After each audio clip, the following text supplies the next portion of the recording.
এই দোয়াটি শোয়ার সময় ডান দিকে কাত হয়ে পড়তে হবে।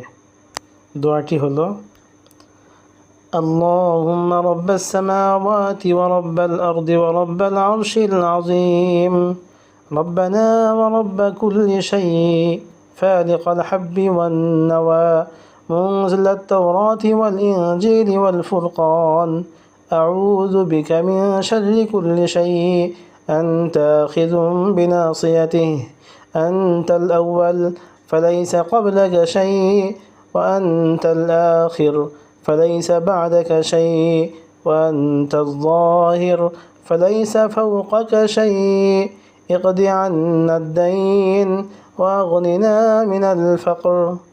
এই দোয়া আমল প্রতিদিন করলে ইনশাআল্লাহ আল্লাহ তাআলা সমস্ত দরিদ্রতা ও অভাব দূর করে দেবেন ইনশাআল্লাহ।